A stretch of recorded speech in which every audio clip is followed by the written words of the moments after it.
What's going on, Giants Nation? Happy Friday, TGIF. I always love Fridays, the end of the work week, the weekend. So let's start it up. Yesterday, as you may know, the NFL released its schedule for all 32 teams for the 2022-23 NFL season. Mind you that the NFL didn't used to do this before. It was just usually announced during the day, and people have got their team schedules right on a newspaper. But now, you know, Roger Goodell, the NFL, I mean, I'm not knocking them. It's smart. It's a smart business move. They want to just stick their nose right in everyone's business. You got the NHL playoffs going on. You got the NBA playoffs going on.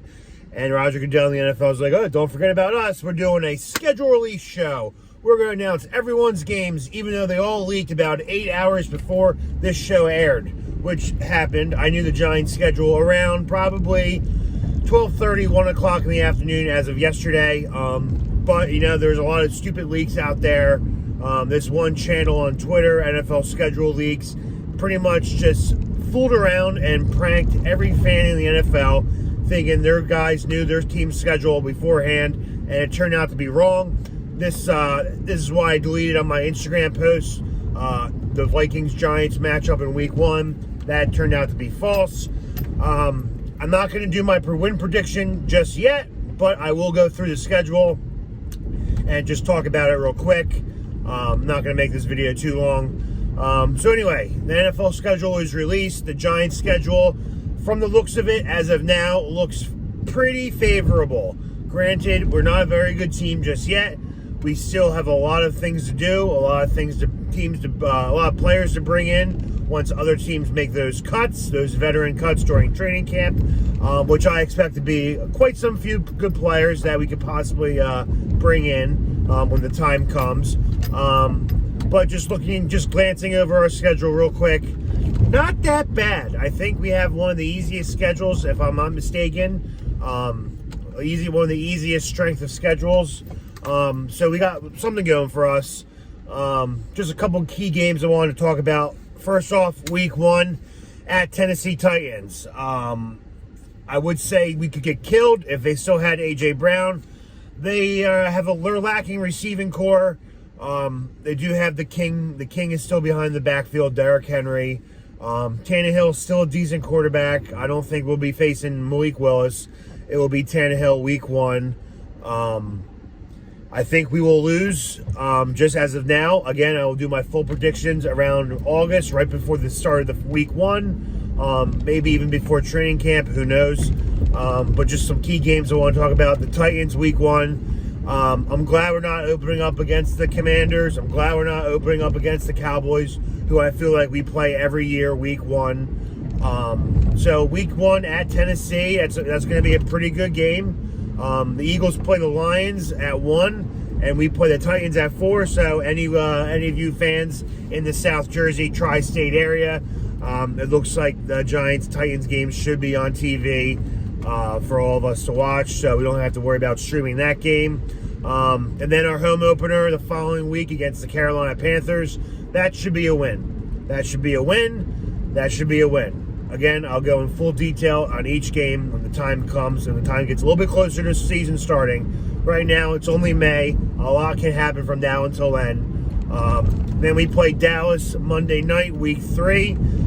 That's a big game. I found it quite interesting. We've only had two primetime games on the schedule, which we don't deserve any more than that. We were an abysmal team the last few years, having 5 primetime games last year. Now, the schedule can still change depending on our record. We could get flexed into a Thursday or a Sunday night game. But right now, we only have 2 primetime games. And honestly, I'm totally fine with that. I'm not a big fan of primetime games, especially now when I don't get much sleep having a kid. Especially now when the season starts, I'm going to have 2 kids. God bless me. And primetime games are just really, really bad when you have to wake up early for work the next day, especially when it's a bad loss, like a Chiefs loss when we lost the last second, or the Redskins game when we lost by a field goal that we should have won. You go to bed, or at least I go to bed angry and I can't fall asleep. I'm just checking Twitter. I'm just pissed, trying to read the post-game conferences from the coaches and players. And then on the other hand, when we do win a big game on a Sunday or a Monday night, I'm so excited and pumped up from that win, I, again, can't fall asleep because I'm too excited, and I'm still on Twitter, on Bleacher Report, listening to press conference videos, checking Twitter. So I'm happy with only 2 primetime games. We all can get our sleep, and if we're good, we'll get some more later on in the year. But for right now, only 2, and I'm totally okay with that. We do play Thanksgiving. It's a big fucking game.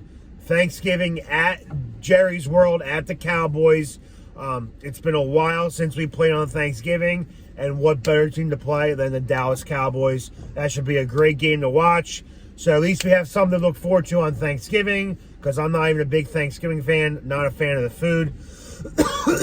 And then Christmas Eve, traveling to cold, depressing Minnesota to take on the Minnesota Vikings. That's another good thing to look forward to. Christmas Eve, man, we got something to watch. It's going to be a great holiday season for football, and I'm excited about it. Just looking at the schedule, again, I will do it game by game when the time is necessary. Just looking at it, it is favorable for us. We can show improvement, and we got some games that we know we can win. We got some winnable games. Mind you, Seattle don't got Russell Wilson anymore. The Lions aren't that good. The Panthers aren't that good. I believe we'll split with Washington and split with Philly. I'm looking at maybe 4-4 before the bye, and as of now, just looking at it right now, just glancing over it, 8 or 9 wins. Again, I'll be content with 7 wins, but I think our schedule, we could possibly win 8 or 9. If we can swing one of those 2 hard games on our schedule. Anyway, guys, that's all I have for today. Enjoy the rest of your weekend, and let's go G-Men.